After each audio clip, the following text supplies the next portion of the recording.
morning, students. Today we will discuss how to apply properties on determinants. जब भी properties आपने determinant पे लगानी है तो उससे पहले आपने कुछ important points का ध्यान रखना है, जैसे कि क्या हमें क्वेश्चन में determinant की जो property लगा रहे हैं उसको लगाने के बाद क्या डायरेक्ट हमारे पास स्टेटमेंट में जीरो आंसर आ सकता है, जैसे कि अब ऊपर लिखा हुआ है विदाउट एक्सपेंडिंग, बिना एक्सपेंड किए आपने इन डिटर्मिनेंट्स को सॉल्व करना है. It means you have to apply only properties and find out the answer. Now here you can see in our determinant, जब भी आप प्रॉपर्टी लगाएंगे इस तरह के क्वेश्चंस में जहां पर लिखा होगा विदाउट एक्सपेंडिंग, तो आपने ध्यान रखना है कि जैसे कि मेरे पास यहाँ क्वेश्चन में पहला कॉलम जो लिखा हुआ है 49, 39, 26, अगर मैं इस कॉलम में से 8 टाइम्स ऑफ थर्ड कॉलम के कॉरस्पॉन्डिंग एलिमेंट्स को माइनस कर देती हूँ तो मेरे पास फर्स्ट कॉलम और सेकंड कॉलम दोनों सेम बन जाते हैं. जैसे कि 49 लिखा है यहाँ पर, तो 49 में से अगर 48 माइनस होगा तो क्या बन जाएगा 1. जैसे मैं लिखा हुआ है C1 माइनस, C1 में से क्या माइनस कर रहे हैं 8 टाइम्स ऑफ C3. C1 के कॉलम 1 के कॉरस्पॉन्डिंग एलिमेंट में से 8 times of corresponding element of C3 आपने सॉल्व करना है. जैसे 49 minus 8 times of 6, 39 minus 8 times of 4, 26 minus 8 times of 3. These are the elements, corresponding elements, which are written here. Solve them. What you will get? 49 minus 48, that is 1. Second is 7, this is 2. Now you can see here, first column and second column now both become same, identical. In properties we have studied if two rows और two columns, या तो दो रो ऐसे बन जाए identical या फिर दो कॉलम्स आइडेंटिकल बन जाए, तो डिटरमिनेंट की वैल्यू आप डायरेक्ट जो है लिख सकते हैं कि इक्वल टू जीरो आएगी. तो here I have written that is zero. Now come to the next. Second question is determinant elements are given to you. Now you have to solve this without expanding. अब यहाँ आप देख सकते हैं कि second column के elements को जब थर्ड कॉलम के एलिमेंट्स में मैं ऐड करती हूँ तो मेरे पास क्या आ जाते हैं, सेम एलिमेंट आ जाते हैं, तीनों. क्या किया मैंने, C3 को C2 में ऐड कर दिया. जब C3 में ऐड कर रही हूँ, सबसे पहले ये भी ध्यान रखना है आपने C3 में लिखना है, C3 में ही चेंज कर रहे हैं. C3 यहाँ पर दोनों सेम लिखे जाते हैं. जैसे ऊपर देखो यहाँ पर लिखा हुआ है C1 में लिखना था, C1 में ही चेंज कर रहे थे हम लोग. यहाँ C3 में चेंज करके लिख रहे हैं. क्या कर रहे हैं, C3 के अंदर C2 को ऐड कर रहे हैं. तो C3 के एलिमेंट्स के अंदर C2 के कॉरस्पॉन्डिंग एलिमेंट्स ऐड करेंगे आप. B प्लस C में A ऐड हो जाएगा, C प्लस A में B ऐड होगा, A प्लस B में C ऐड होगा.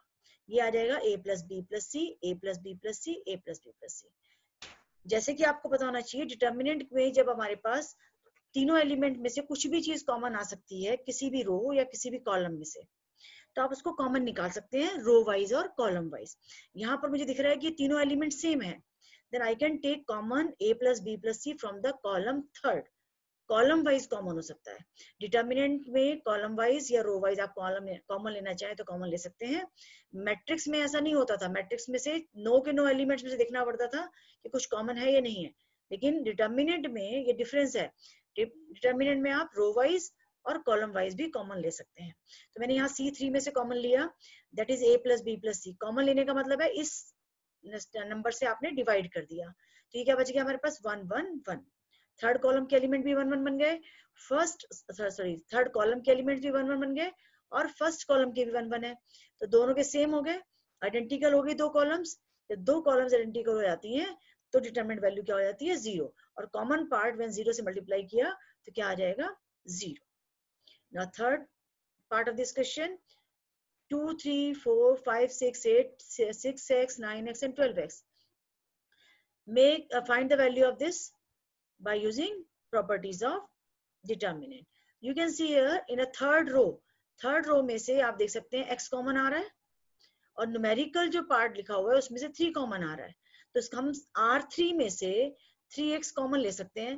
जैसे आपने R3 में से 3x कॉमन लिया तो क्या बचेगा, 3x से आपने डिवाइड किया 6x को, क्या आ जाएगा 2. 9x को 3x से डिवाइड किया 3 आ जाएगा. 12x को 3x से डिवाइड किया तो क्या आ जाएगा 4. तो अब फिर हमारे पास क्या हो गया, फर्स्ट रो और थर्ड रो दोनों आइडेंटिकल बन गई. अब डिटरमिनेंट की वैल्यू क्या हो जाएगी, 0. And 0 multiply by 3x we are getting 0. This is the one way to do the questions. Now next one, suppose again here in the example number 2, a minus b, b minus c, c minus a, these are the elements given to you. You have to check how to find out the value of the determinant without expanding. Now you can see here, when you add these three columns, C1, C2, C3, and write in C1, C1 में लिखेंगे, क्या करेंगे, C1, C2, C3 तीनों columns को add करके, what you will get, minus C है plus C है, minus A है प्लस A है, B और माइनस B, ये सब क्या हो जाएंगे, कैंसिल हो जाएंगे, और you are getting 0, 0, 0 in first column. अगर हमारे पास किसी रो या किसी कॉलम में सभी एलिमेंट जीरो बन जाते हैं, तब भी हमारे पास डिटरमिनेंट की वैल्यू क्या हो जाती है, जीरो हो जाती है. तो ये डिटरमिनेंट वैल्यू क्या हो जाएगी, जीरो हो जाएगी. अगर ऐसे ही जैसे कॉलम फर्स्ट में आए हैं, ऐसे ही कहीं हम सॉल्व करते हुए किसी रो में अगर आप हमारे पास आ जाते हैं 0, 0, तो हमारे पास तीनों जीरो आने के बाद आप डायरेक्ट आंसर ले सकते हो, डिटरमिनेंट की वैल्यू जीरो आएगी. आपका जो डिटरमिनेंट की प्रॉपर्टीज लगाने का मकसद है वो यही रहेगा कि आप किसी एक रो में या किसी एक कॉलम में मैक्सिमम जीरो बनाइए और उसके बाद उसको सॉल्व करके क्वेश्चन को लिखिए. अब नेक्स्ट हमारे पास क्वेश्चन में क्या है, आप जब फर्स्ट रो और second column, sorry first row और सेकंड रो को जब आप ऐड करेंगे, adding R1 and R2, right in R1 like this, right in R1 में लिखना है R1 प्लस R2. ये जो ऑपरेशन हम लगाते हैं वो साथ साथ लिखने भी जरूरी होते हैं कि आप वो ऑपरेशन किस रो या किस कॉलम में लगा रहे हैं. तो ये हम R1 में ऑपरेशन लगा रहे हैं, R1 प्लस R2 करके, यानी कि दोनों रोज को प्लस करके हम कहाँ लिखेंगे, R1 में लिखेंगे. तो ये क्या आ जाएगा, x plus y plus z, तीनों एलिमेंट सेम आ जाएंगे. जब तीनों एलिमेंट सेम आ जाएंगे तो क्या होता है आपको, अगर किसी रो या कॉलम से कुछ कॉमन निकल सकता है तो आप उसको कॉमन निकाल सकते हैं. तो आपने फर्स्ट रो से कॉमन लिया x plus y plus z, आपके पास थर्ड रो से -3 कॉमन आ रहा है, तो जब आप ये दोनों चीजों में कॉमन निकाल लेंगे तो ये आ जाएगा -3 into x plus y plus z. Determinant में जो नंबर्स बनेंगे अब 1, 1, 1 बन जाएगा फर्स्ट रो में, और थर्ड रो में भी 1, 1 बन जाएगा. तो दोनों रोज क्या हो जाएंगी, आइडेंटिकल हो जाएंगी और वैल्यू हो जाएगी 0, और कॉमन पार्ट से जब आप 0 को मल्टीप्लाई करेंगे तो क्या आ जाएगा, 0 आ जाएगा. Now come to the next. Trigonometric function आपने पढ़ा हुआ है, जो ट्रिग्नोमेट्री के 10th में हमने फॉर्मूले पढ़े थे या 11th में जो फॉर्मूले पढ़े थे वो कहीं पर भी कभी भी यूज हो सकते हैं. जैसे देखिए अब डिटरमिनेंट लिखा हुआ है, इसमें डिटरमिनेंट में जो मैं प्रॉपर्टी लगाऊंगी यहाँ पर, इस डिटरमिनेंट में फर्स्ट पार्ट में C1 minus C2 minus C3, जैसे मैंने प्रॉपर्टी लगाई यहाँ पर cosecant square x minus cot square x minus 1 बन जाता है, और सेकंड एलिमेंट कॉलम का बनता है cot square x minus cosecant square x plus 1. आपने फॉर्मूला पढ़ा हुआ है, cosecant square x minus cot square is equal to 1, तो 1 माइनस 1 क्या हो जाएगा, 0. यहाँ पर cosecant और cot की प्लेस जो है चेंज किया हुआ है, यहाँ से पहले माइनस साइन कॉमन लेंगे फिर फॉर्मूला बनेगा, तो -1 प्लस 1 फिर कैंसिल हो जाएंगे आपस में, 0 हो जाएगा. तीनों एलिमेंट्स कॉलम के अंदर 0 आ जाएंगे और वैल्यू क्या हो जाएगी डिटरमिनेंट की, 0. In next part you can see here, direct he question में आपके पास दिख रहा है कि अगर आप कुछ कॉमन निकालना चाह रहे हैं फर्स्ट कॉलम में से और थर्ड कॉलम में से, तो कॉमन निकल सकता है. जैसे आप फर्स्ट एलिमेंट के अंदर आप यहाँ पर सिंप्लीफाई करेंगे, इसको एक स्टेप सिंप्लीफाई करने का आप लिखेंगे, यहाँ से b कॉमन लेके b माइनस ए लिखो, इसको लिखेंगे a कॉमन लेके b माइनस ए, c कॉमन लेके b माइनस ए. ऐसे यहाँ तीनों एलिमेंट में से, कॉलम 3 के एलिमेंट में से आप कॉमन लेके और c, b और a कॉमन लेके b माइनस ए लिखेंगे. तो फर्स्ट कॉलम में से भी और थर्ड कॉलम में से भी b माइनस ए कॉमन आएगा, दो b माइनस ए कॉमन आएंगे तो क्या हो गया, b माइनस ए का स्क्वायर बाहर आ जाएगा. जो कॉमन पार्ट के अलावा बचेगा हमारे पास एलिमेंट्स हो जाएंगे b, a, c, और थर्ड कॉलम में बचेगा c, b एंड a. अब आपके पास ऑपरेशन लगाना है C2 plus C3. C2 plus C3 मतलब सेकेंड कॉलम में थर्ड कॉलम के कॉरस्पॉन्डिंग एलिमेंट्स ऐड करेंगे. जैसे -c और c ऐड होंगे तो क्या आ जाएगा, यहाँ पर b, यहाँ आ जाएगा a और यहाँ आ जाएगा c. अब आप देखेंगे फर्स्ट कॉलम और सेकंड कॉलम दोनों आइडेंटिकल बन गए, इसका डिटरमिनेंट की वैल्यू क्या बन जाएगी, 0, और 0 से कॉमन पार्ट को मल्टीप्लाई करेंगे तो क्या आ जाएगा, 0 आ जाएगा. तो ऐसे ही आप जो है क्वेश्चन में सिंप्लीफाई करने का प्रयास करेंगे, कोशिश करेंगे. नेक्स्ट क्वेश्चन देखते हैं. उसमें लिखा हुआ है, पहले लिखा हुआ था क्वेश्चन में विदाउट एक्सपेंडिंग, यानी कि वहां आप एक्सपेंड नहीं कर पा रहे थे, जस्ट डायरेक्ट आपको प्रॉपर्टीज लगाकर क्वेश्चन में आंसर निकालना था. अब यहाँ लिखा हुआ है by using properties of determinant, यहाँ उसने विदाउट एक्सपेंडिंग नहीं लिखा, यहाँ लिखा है बाय यूजिंग प्रॉपर्टीज. इसका मतलब है जितना प्रॉपर्टीज लगाने के बाद क्वेश्चन को इजी कर सकते हैं, इजी करेंगे। उसके बाद अगर आपको लगता है कि किसी ये रो या किसी कॉलम में 2 जीरो बन गए हैं, और उसके बाद आप उसको एक्सपेंड करके क्वेश्चन को सॉल्व कर सकते हैं। जैसे हमारे पास फर्स्ट पार्ट में ये लिखा हुआ, ये एलिमेंट लिखे हुए हैं आपके पास, दिख रहे हैं आपको? इन एलिमेंट्स में आपको बताइए, जब 2 में से 2 माइनस करेंगे तो 0 हो सकता है, 3 में से 3 माइनस करते हैं तो 0 हो सकता है। तो 1 वाले पार्ट को अगर मैं 2 से मल्टीप्लाई करके, ये 1 के जो एलिमेंट्स है, पहले रो के एलिमेंट्स है, अगर मैं सेकंड रो में से माइनस कर दूं, और दूसरे प्रॉपर्टी लगाऊं कि अगर मैं थर्ड रो के एलिमेंट्स को माइनस करूं, किसमें से? Third row minus 3 times of R1। देखो यहाँ लिखा हुआ है, R2 में लिखूं R2 minus 2 times of R1 करके, और R3 में लिखूं R3 minus 3 times of R1 करके। ये करेक्ट लिख लेंगे इसको। यहाँ पर थोड़ा सा प्रिंट में लाइट है। जैसे आप 2 में से 2 माइनस करेंगे आ जाएगा 0, और 3 प्लस 2p में से 2 times of 1 plus p minus करेंगे तब 1 आएगा। ये 1 प्लस 3p प्लस 2q में से माइनस करेंगे आप 2 times of 1 plus p plus q, you will get minus 1 plus p। ऐसे ही थर्ड रो के लिए जो ऑपरेशन लगाया हमने, थर्ड रो के एलिमेंट्स में से माइनस करेंगे कॉरस्पॉन्डिंग एलिमेंट्स R1 के 3 टाइम्स करके। 3 टाइम्स ऑफ 1 का माइनस करेंगे 1 3 में से, ऐसे 6 प्लस 3p में से माइनस करेंगे 3 times of 1 plus p, 1 plus 6p plus 3q में से माइनस करेंगे 3 times of 1 plus p plus q, you will get these elements. Now you can expand now along the column first। जैसे कि आपको पहले ही पता है कि अगर हम किसी भी रो या किसी भी कॉलम के अलोंग एक्सपेंड करें किसी भी डिटर्मिनेंट को, तो आंसर हमारे पास सेम आता है।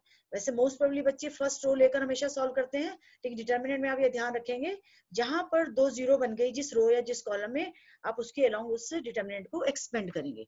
इसमें कॉलम 1 में हमारे पास 2 जीरोस बन रही है, तो आप कॉलम 1 के अलोंग एक्सपेंड करेंगे। जैसे मैंने 1 लिया, 1 फर्स्ट कॉलम को छोड़ दिया और फर्स्ट रो को छोड़ दिया, जो एलिमेंट्स बचे हमारे पास 1 minus 1 plus p, 3 minus 2 plus 3p, cross multiply करके इसको सिंप्लीफाई कर दिया, you will get answer 1. Do second part of this here on, try it. Now next example is example number 22. In this example, the statement is written to you, given to you. It is written, you can see here in first column you can take common a, from second column you can take common b, from column c you can take common c। जो ये part हमारे पास plus का लिखा हुआ है, यहाँ से पहले आप a कॉमन निकाल के रख लेंगे, तो यहाँ पर a प्लस b बच जाएगा। और जैसे इसमें हमारे पास b कॉमन निकाल के पहले रख लूंगी तो b प्लस c बचेगा, यहाँ c कॉमन ले लेंगे तो a प्लस c बचेगा। तो यहाँ से जब आप कॉमन निकाल लेंगे एलिमेंट्स, फर्स्ट कॉलम में से आपने a कॉमन लिया, सेकंड में से b कॉलम लिया, सी में से कॉलम 3 में से c कॉमन लिया।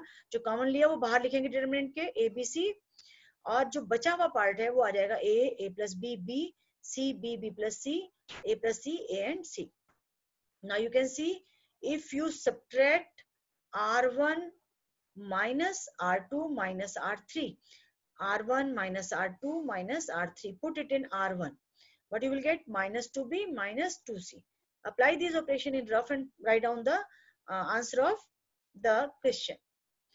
Now you can do second operation, C2 में अप्लाई करेंगे, सेकंड कॉलम में C2 माइनस C1, C2 में C1 माइनस किया तो आपके 2 जीरो आ जाएंगे पहले वाली रो में, फर्स्ट रो में।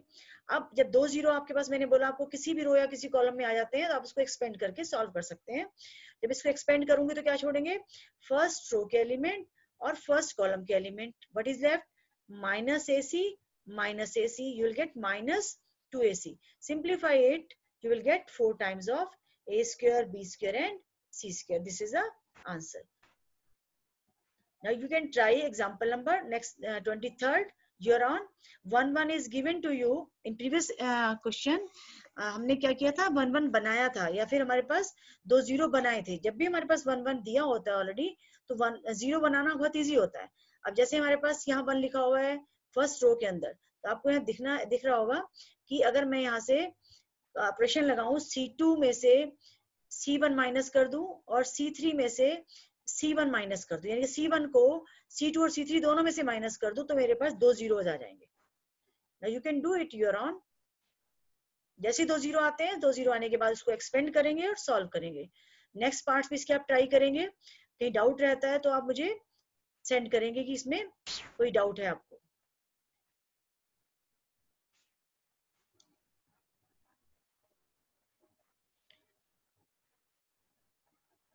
Now example number 24. Again, by using properties, you can do the question. Let's see what you have to do. First part is a cube, b cube, c cube in first column, 2, 2, 2, a, b, c. What is the requirement in right hand side? जब भी जो question आपको solve करना है तो सबसे पहले आप राइट हैंड साइड देखिए। राइट हैंड साइड के फैक्टर्स को देख के आपको आइडिया हो जाता है कि आपको क्या चीज कॉमन निकल कर आएगी। यहाँ पर हमारे पास 2 कॉमन है, आपको दिख रहा है सेकंड कॉलम में से आप 2 कॉमन निकाल सकते हैं। जैसे आप 2 कॉमन निकाल सकते हैं यहाँ से, तो क्या बचेगा हमारे पास, देखेंगे ये आपके पास हमारे पास स्टेटमेंट लिखी हुई है। उसे 2 कॉमन तो नहीं निकाला है, उसने इस क्वेश्चन को सॉल्व करने के लिए R1 में से R2 को माइनस किया है। R1 में से R2 को माइनस किया। देखिए कॉमन निकालते पहले 1 1 बनता है हमारे पास, जब फिर हम उसको सेपरेट करते हैं यही ऑपरेशन लगाकर, तो हमारे पास 0 0 तब भी आ सकते हैं। तो जब हम ऑपरेशन लगाते हैं तो आप इस चीज का ध्यान रखेंगे, जरूरी नहीं है जो ऑपरेशन यहाँ लग रहे हैं उन्हीं ऑपरेशंस को लगा के आप क्वेश्चन सॉल्व कर सकते हैं। दूसरे ऑपरेशंस भी आप लगा सकते हैं जिनमें हमारे पास, लेकिन वो होने क्या चाहिए, डिटर्मिनेंट के गिवन 6 प्रॉपर्टीज में से ही ऑपरेशन होने चाहिए, तभी आप उनको अप्लाई कर सकते हैं। इस चीज का ध्यान रखेंगे। a cube minus B cube और B cube minus C cube, यहाँ पर आपको आइडेंटिटीज यूज करनी है जो आपने 8th क्लास में पढ़ी हुई है। a cube minus B cube का फॉर्मूला लगाएंगे a minus B into A square plus B square plus A B, और यहाँ B cube minus C cube में क्या लिखेंगे, b minus C into B square plus C square plus B C. जो हमारे पास पार्ट a माइनस बी, यहाँ पर हमारे पास आप फर्स्ट रो देखेंगे a माइनस बी यहाँ पर भी आ रहा है और यहाँ पर भी आएगा।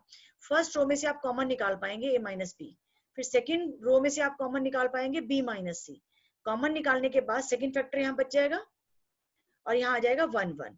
अब आप इसको एक्सपेंड कर सकते हैं कॉलम 2 के लॉन्ग। कॉलम 2 में 2 0 बने हुए आपके पास, तो जब आप कॉलम 2 के लॉन्ग एक्सपेंड करेंगे तो ये आपके पास थर्ड रो और सेकंड कॉलम को डिलीट करने के बाद क्या बचेंगी, जो हमारे पास डिटरमिनेंट बचेगा 2 by 2 का, उसको क्रॉस मल्टीप्लाई करके आप उसको सिंप्लीफाई करेंगे। नेक्स्ट क्वेश्चन में पहले आप 1 1 बनाएंगे बाय अप्लाइंग प्रॉपर्टीज, और 1 1 आते ही आपके पास क्वेश्चन आपका हाफ डन हो जाता है। Try your on.